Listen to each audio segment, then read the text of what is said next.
కాళహస్తిలోని ప్రభుత్వ ఆదేశాల మేరకు తల్లిపాల వారోత్సవాలను శ్రీకాళహస్తిలోని ఏరియా ఆసుపత్రి సూపరింటెండెంట్ విజయలక్ష్మి ఆధ్వర్యంలో ఏరియా ఆసుపత్రి నందు ఆసుపత్రి డాక్టర్లు తల్లిపాల యొక్క ప్రాముఖ్యతను, తల్లిపాలు బిడ్డకు రోగనిరోధక శక్తిని ఏ విధంగా కలిగిస్తుందో తెలియజేస్తూ గర్భిణులకు మరియు బాలింతలకు అవగాహన కార్యక్రమం నిర్వహించారు।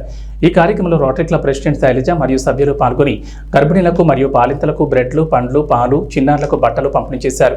రోటరీ క్లబ్ సభ్యులు మాట్లాడుతూ రోటరీ క్లబ్ సేవా కార్యక్రమాల్లో భాగంగా ప్రభుత్వం నిర్వహిస్తున్న తల్లిపాల వారోత్సవాలు పురస్కరించుకుని శ్రీకాళహస్తిలోని ప్రభుత్వ ఆసుపత్రి నందు గర్భిణులకు మరియు బాలింతలకు తమ వంతు సహాయంగా పాలు, పండ్లు, బ్రెడ్లు, చిన్నారులకు బట్టలు పంపిణీ చేశామని, తల్లిపాల యొక్క ఆవశ్యకత, తల్లిపాలు బిడ్డకు పట్టిస్తే ఎటువంటి లాభాలు చేకూరుతాయో తల్లులకు అవగాహన కల్పించామని తెలిపారు।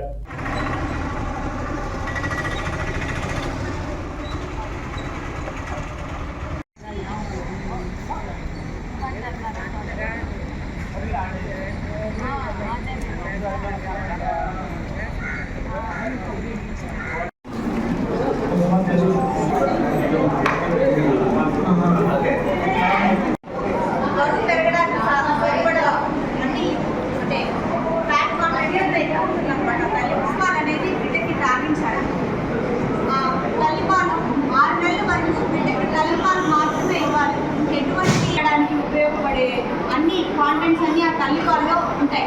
సో 6 నెలల వరకు ఈ నాటు వైద్యం అంటారు కదా, కారము, వస, గ్రేప్ వాటర్ ఇలాంటి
వారోత్సవాల సందర్భంగా ఏవైతే తల్లిపాలు అమృతంతో సమానమో వాటి యొక్క ప్రాముఖ్యతని ప్రతి బాలింతకి తెలిపే